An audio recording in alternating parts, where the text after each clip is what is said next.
Si yo le digo a usted que tenemos una entrevista muy particular, muy especial, con el señor José Leonel Cabrera Abud. ¿Usted lo conoce? Profesor, ¿y quién no conoce a Neney Cabrera? Ah, no, pues usted lo conoce como Neney, como lo conoce el pueblo. Neney. El pueblo dominicano lo conoce así, definitivamente. A veces cuando me llaman José, yo no volteo la cara.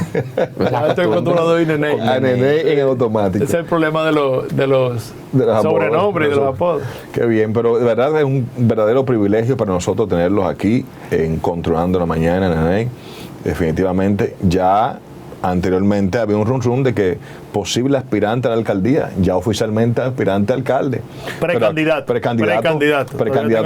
De precandidato. Pero también es actualmente ministro, ¿verdad? Sí, para el seguimiento de las políticas públicas de la presidencia, del gobierno. Así es. Entonces, de verdad, un verdadero placer tenerlo por aquí. El placer es mío. Muchas gracias por invitarme a este esfuerzo que están haciendo dos talentos jóvenes. Yo creo mucho en la juventud, de manera que yo los felicito por la penetración que han tenido. Muchísimas gracias, Neney. Neney, hemos visto una participación muy activa, sobre todo en las redes sociales, donde incluso hemos visto que se ha puesto de moda la frase Neney es la vuelta, que es una campaña donde con amplios matices municipales, donde Neney ha estado exponiendo de la importancia del rescate de la municipalidad, de los espacios públicos, de fortalecer el tema municipal, muy específicamente en nuestro Distrito Nacional. Cuéntenos sobre este proyecto que crea mucho interés, sobre todo frente a un partido político que todavía estaba entre si fulano va o si fulana va. Tenía el tema con la candidatura, nada definido, pero vemos un Neney, un ministro, que está muy enfocado con este proyecto político. Cuéntenos sobre Neney es la vuelta. Debo empezar diciéndote, todos nosotros en el PRM estábamos convencidos de que la candidata natural para repetir en el cargo era la compañera Carolina Mejía, sobre todo porque ella ha tenido mucho éxito en su desempeño como alcaldesa del Distrito Nacional.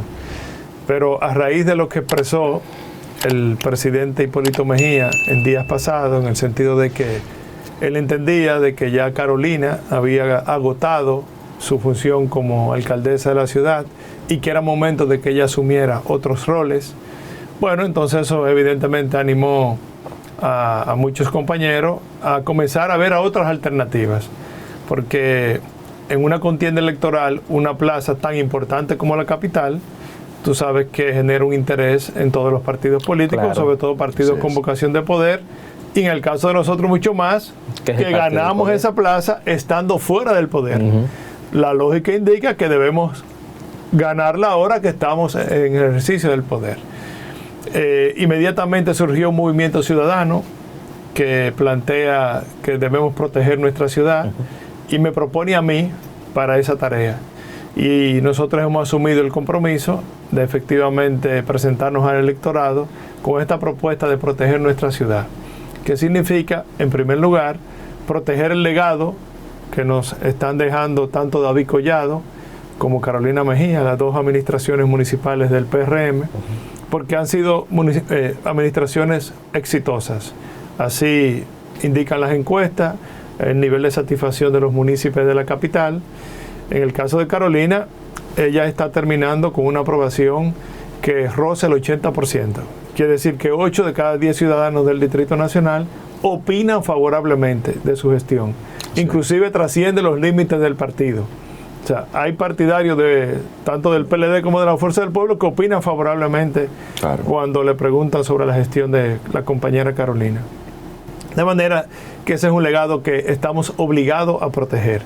Pero también proteger nuestra ciudad significa proteger nuestros niños, que como todos sabemos, los niños, sobre todo en los barrios marginados, son víctimas de violencia, de violaciones, de daños, de agresiones.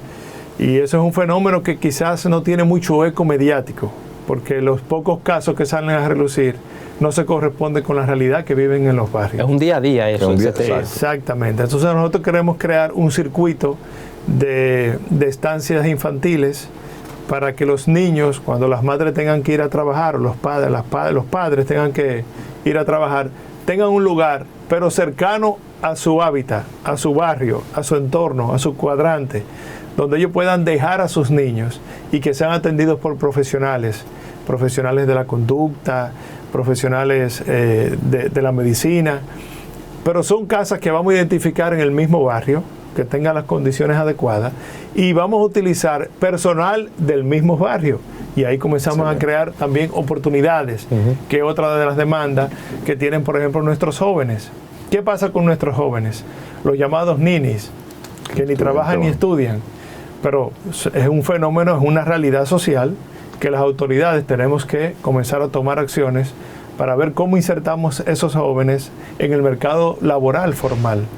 Entonces estamos planteando un circuito de protectores juveniles municipales que van a estar integrados por esos ninis, que la alcaldía lo va a contratar con la condición de que ellos se conviertan en protectores de sus barrios, de la limpieza, protectores de esos niños, protectores de las mujeres que son maltratadas y que son víctimas de la violencia familiar, protectores de cada uno de su entorno, a cambio de que ellos se comprometan con nosotros a que van a asistir a cursos de capacitación y entrenamiento a través de Infotet y de las escuelas vocacionales, para que en un momento dado dejen de ser ninis, que ya tengan las herramientas necesarias para poderse insertar en el mercado laboral.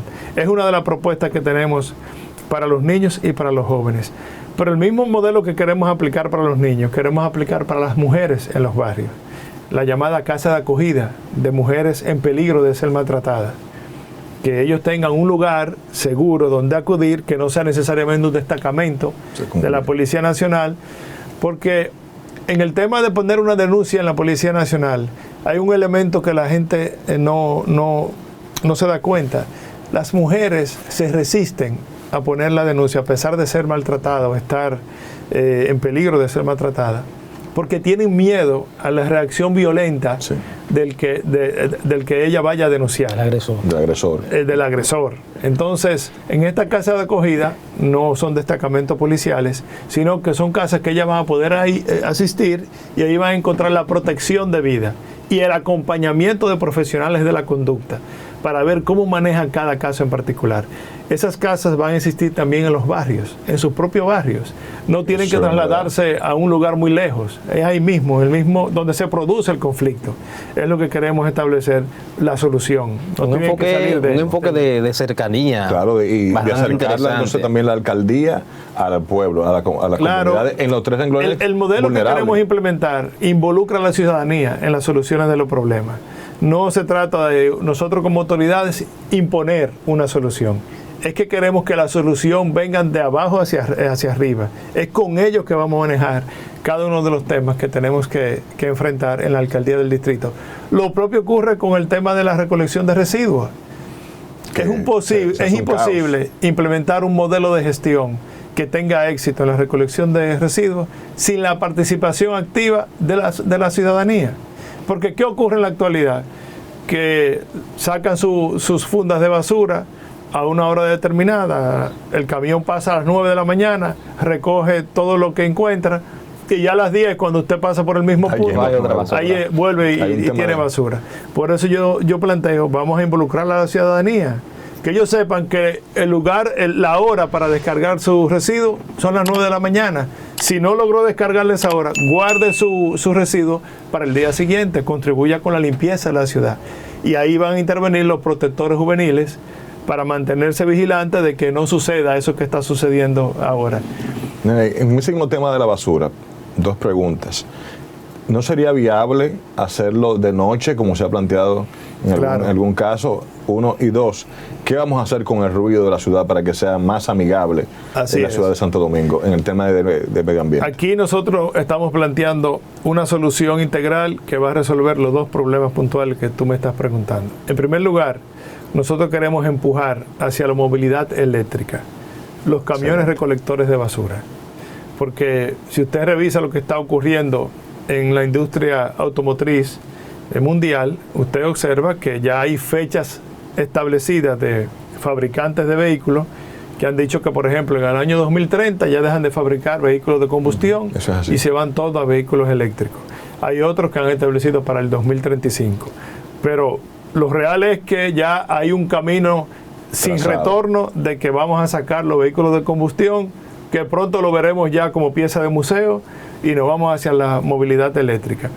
¿Qué logramos con la movilidad eléctrica? En primer lugar, proteger nuestro medio ambiente, porque no hay monóxido de carbono, ningún vehículo eléctrico expide monóxido de carbono porque no tiene combustión.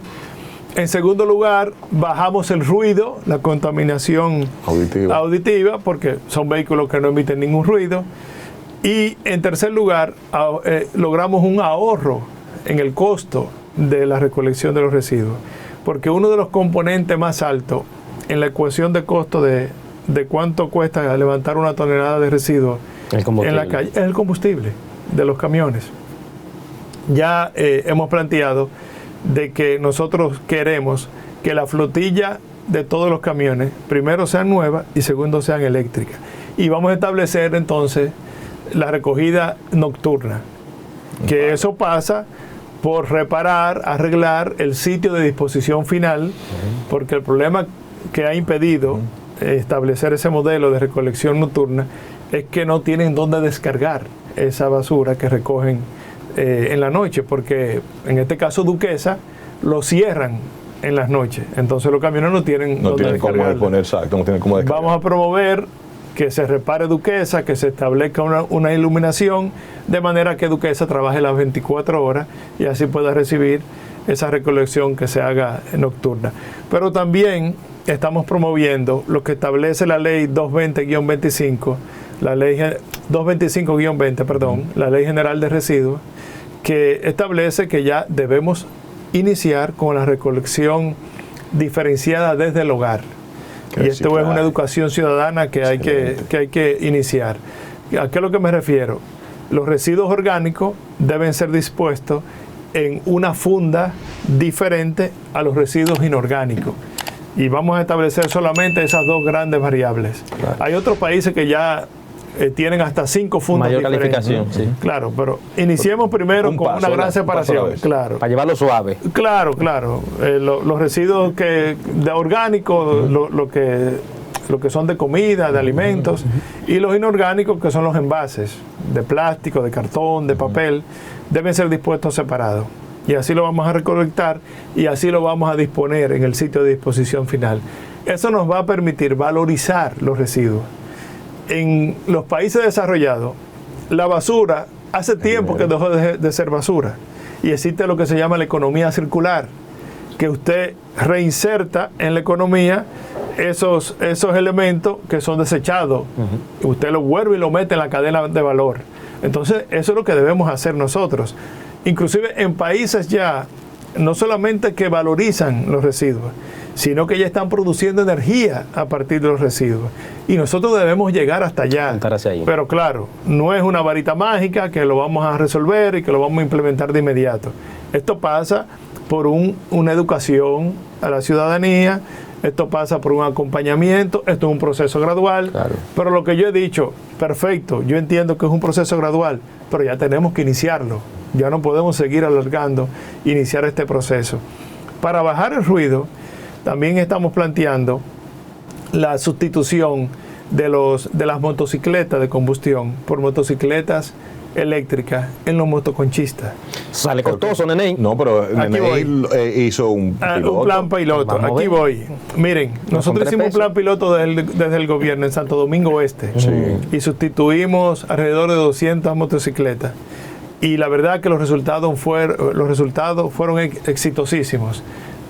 Por ejemplo, nosotros hacemos un acuerdo con Promipyme, que antes era Banca Solidaria, para financiar el motor a cada motoconchista. Lo primero que logramos es convertir ese motoconchista que hoy alquila ese motor en un pequeño empresario. Muy bien. ¿Verdad? Eso es lo primero. Y él es su propio dueño. Entonces, lo que él genera diario le permite pagar el pagaré del préstamo y le permite entonces quedarse con el doble de lo que se está quedando hoy.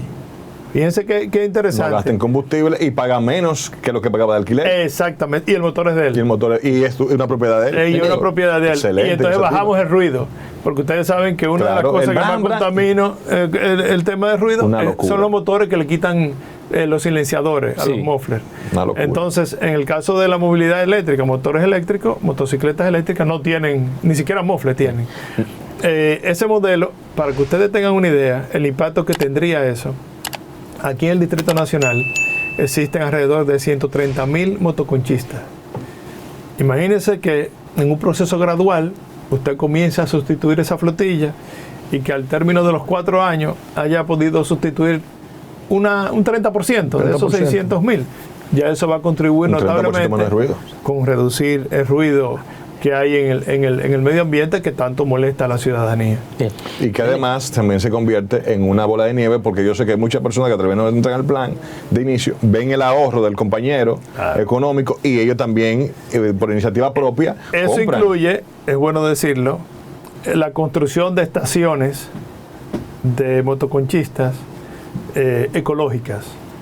Para el tema también de la recarga y las cosas. Serán estaciones que ellos van a poder cargar su motocicleta, tendrán paneles solares y tendrán un elemento que nadie se ha detenido a pensar. Yo, por ejemplo, le pregunto a ustedes, ¿ustedes han visto una estación de motoconchista con baños? No, No existe. el baño es la pared más cercana. ¿Y dónde hacen la necesidad de esos motoconchistas? Yo lo he visto mucho Necesidades parado. biológicas, ¿dónde la hacen? Una locura. El motencito que está al lado. Y seguimos con este palo. La entrevista a Neney Cabrera, aspirante a la alcaldía del Distrito Nacional, pero con posiciones claras, profesor. Con un proyecto Pero no se municipal. puede esperar menos de una persona que ha sido 2 veces el más votado cuando fue diputado en el 2002 y en el 2006, profesor, la asignación número 1. Hay un liderazgo. Además, evidentemente, después de un gran paso por el PROPET, donde, como usted ha visto, impulsó importantes políticas públicas del Estado. Y ahora le toca supervisarla de que se ejecuten, profesor. Que debo meterle al medio al profesor William Correa, porque en su momento en el PROPE tuvo un tema con unas empresas que al parecer no cumplieron con una serie de contratos, y el profesor y yo aquí, al profesor nada más le faltó alzarme la mano porque se convirtió en un defensor No. férreo Lo de que la pasa, gestión de muchas Neney, gracias. que vale No. destacar que No yo vale. sí le di duro al tema, muy específicamente por la irresponsabilidad que pude ver con lo que se reportó en el comportamiento de las empresas, de no entregar para lo que se Sí. le contrató y por lo que se le pagó, pero el profesor se convirtió en un defensor que yo, bueno, No, profesor. ¿será que Neney y tú se dieron alguna llamadita? No se dio mucho que no hablábamos. No se dio, pero debo decirle lo siguiente, y vuelvo y lo repito, fue un acto responsable de Neney en ese momento, porque además de todo, lo que se buscó al final fue una mejoría, porque en ese momento, mal no recuerdo, estamos hablando del tema de la pintura, ¿cierto, Sí, profesor? sí. Depende de tu barrio. Lo que se entregó fue pintura de mayor calidad, como yo lo señalaba en ese momento. Y finalmente se logró lo que se quería, era darle la oportunidad de llevarle color a esos barrios de la capital de la República Dominicana, que por el contrario, la intención era siempre apoyar esos barrios porque esa era la labor. Claro, Entonces claro. yo no podía permitir que, como en otros medios se hacía, quisieran hacer leña y empezar a hacer campaña con algo que de verdad lo que hacía era aportar a los barrios de la capital. Totalmente. Entonces, Pero mira, yo te quiero decir lo siguiente, los que somos funcionarios públicos tenemos que siempre estar dispuestos al escrutinio Claro, de claro la que sí. opinión pública. Eso no nos debe molestar. no, ni no, no, mucho no menos. puede coartar tampoco. Y entonces lo que tenemos es la obligación de rendir cuentas cuando surja algún cuestionamiento. Claro que sí. En este caso del programa Pinta tu Barrio, que fue muy exitoso, porque eso se ideó para ayudar a pintar a sus hogares a más de 100,000 casas, y ese objetivo se logró. Se compraron 28,000 Y que agradecen. la gente. 28,000 cubetas de pintura, y efectivamente recibimos y entregamos, distribuimos 28,000 cubetas.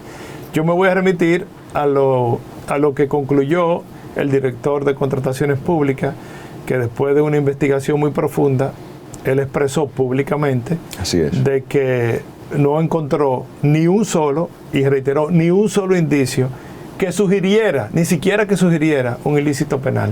De manera que eso quedó ahí para mí concluido, porque ya después que No, claro. el organismo de control dice que ahí no hubo absolutamente nada pecaminoso, pues entonces ya hablar de eso... ¿No? Y el agradecimiento también sobre. de esos barrios, de esas personas que recibieron. Mucha Claro, gente claro, y ahí están los Y los testimonios de las beneficiados. gobernadoras, de las alcaldías, que fueron el canal que utilizamos para distribuir esas pinturas. Y que fue efectivo. Entonces, respondiendo a tu pregunta en torno a que si Carolina finalmente decide... se devuelve y dice, está bien, yo voy a ir. Que siempre hay esa posibilidad. Claro, claro. Yo quiero manifestar aquí que en ese caso, el primero que le va a levantar la mano a ella seré yo.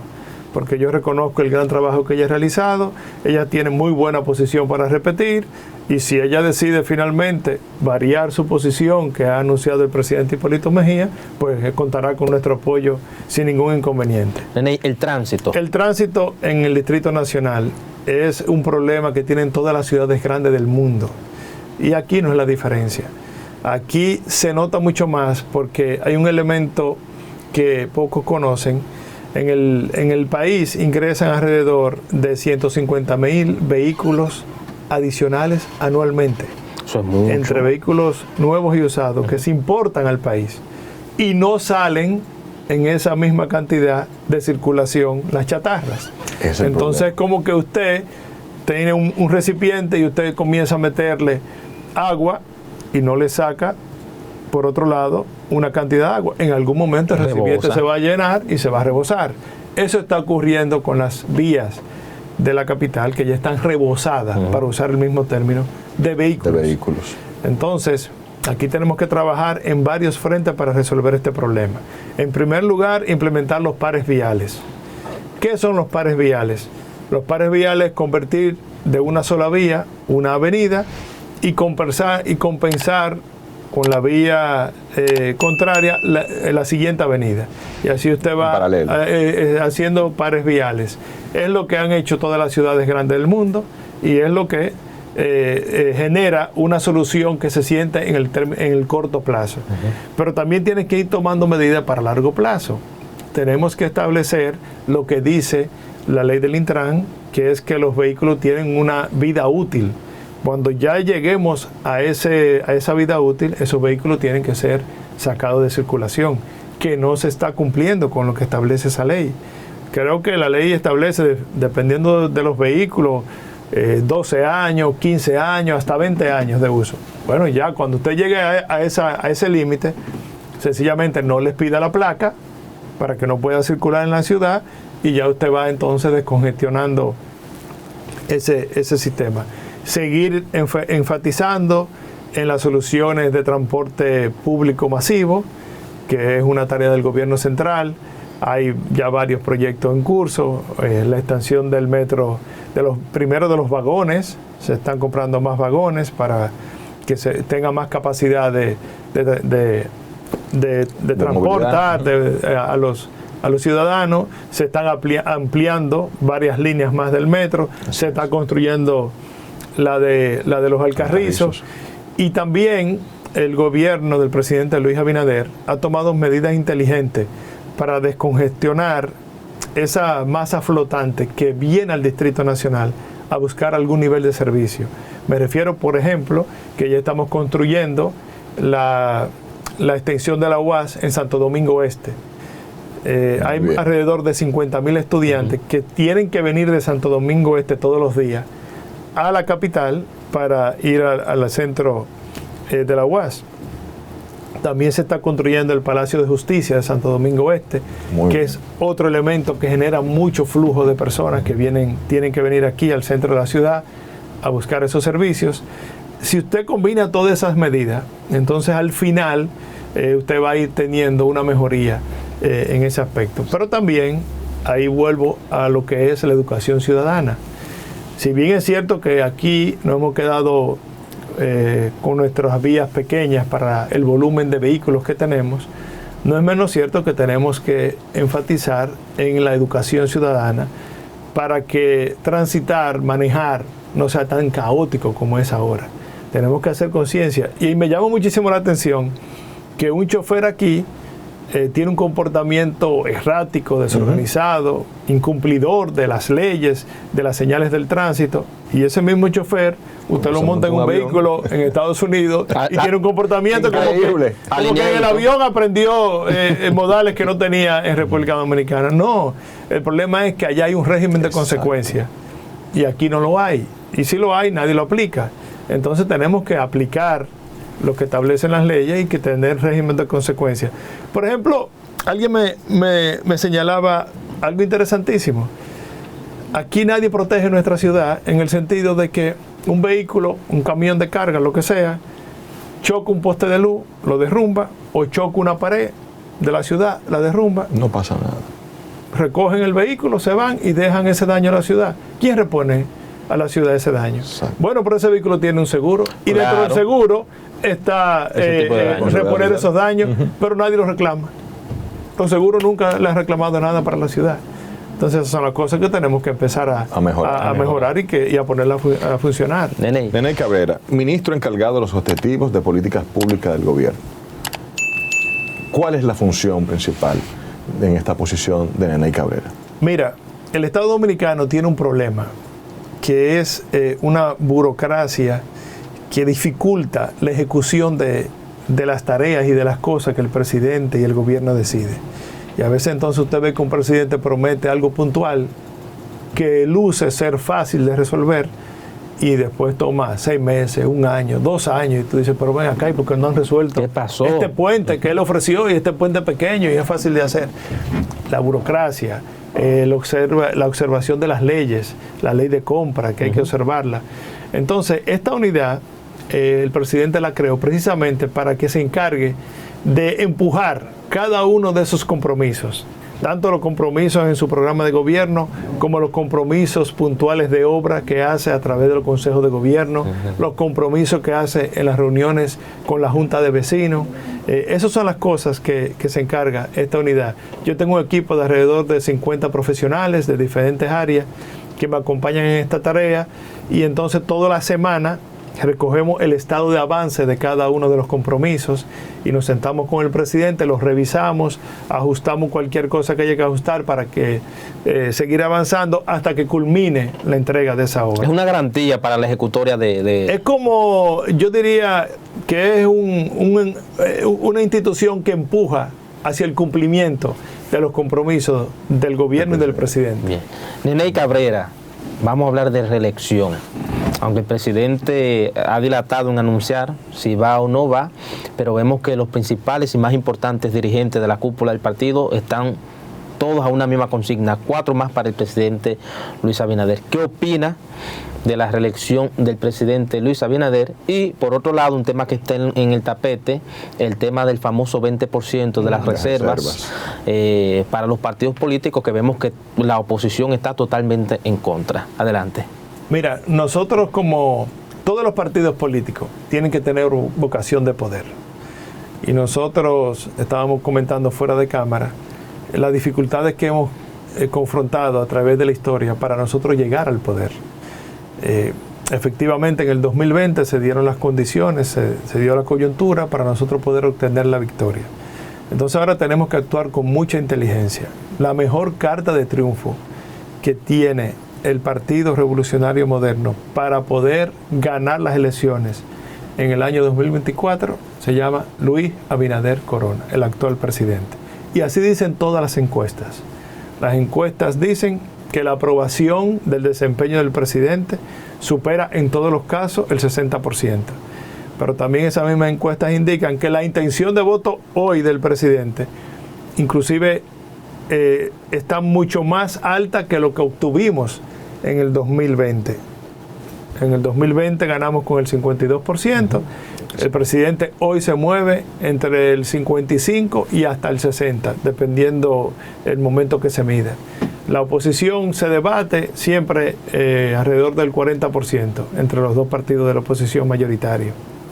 De manera que todos los PRMistas que queremos seguir gobernando la República Dominicana entendemos que el presidente Luis Abinader tiene el camino expedito para ir a la repostulación y ganarla, y todos empujamos en esa dirección. En cuanto al tema de la Junta Central Electoral, aquí hay un debate y he visto juristas del más alto nivel que inclusive tienen posiciones encontradas, y entonces aquí yo lo que apelo es a irnos al espíritu del legislador cuando en el artículo 58 de la ley 3318 establece que el 20% debe ser reservado en todos los niveles de elección. Así dice el artículo cuando usted lo lee. Entonces, el PRM en el 2019 cuando estaba definiendo la candidatura para el 2020, precisamente cometió un error que estableció que el 20% era a nivel nacional. Eso lo hizo el PRM en el 2019. ¿Y qué ocurrió? Que un candidato que se vio afectado recurrió ante el Tribunal Superior Electoral. ¿Y qué hizo el Tribunal Superior Electoral? Emitió una sentencia donde decía que el 20% debe observarse en cada uno de los niveles de elección. Entonces, ¿qué es lo que hemos hecho nosotros como partido? ¿Y qué es lo que ha hecho la Junta Central Electoral? Interpretar esa sentencia del Tribunal Superior Electoral, que establece que el 20% tiene que observarse en cada nivel de elección. De manera que nosotros, de todas maneras, y es bueno decirlo, el Partido Revolucionario Moderno va a asumir finalmente lo que decida la Junta Central Electoral. Si la Junta mantiene su posición del 20% por nivel de elección, pues con esas condiciones nosotros vamos a participar en las elecciones y estoy seguro que vamos a ganar. Si la Junta entiende que no, que el 20% es a nivel nacional, pues también entonces nosotros nos ajustamos a ese escenario y también iremos a las elecciones y también vamos a ganar de igual manera. Neney, para concluir, una pregunta que me surge, profesor, a ver qué tal. Neney en la vuelta, vemos la gente que lo aspiran, con una campaña muy agresiva, muy bonita, dicho sea de paso también.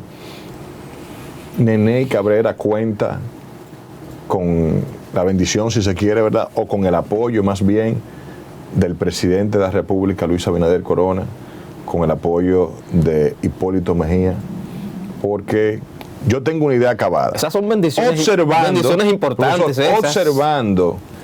Observando la agresividad con que ha salido el equipo de trabajo de Neney Cabrera, yo tengo una opinión particular. Pero yo quiero que sea Neney que lo diga si cuenta con ese apoyo. Mira, ante esa pregunta del PRD. Te tengo que responder.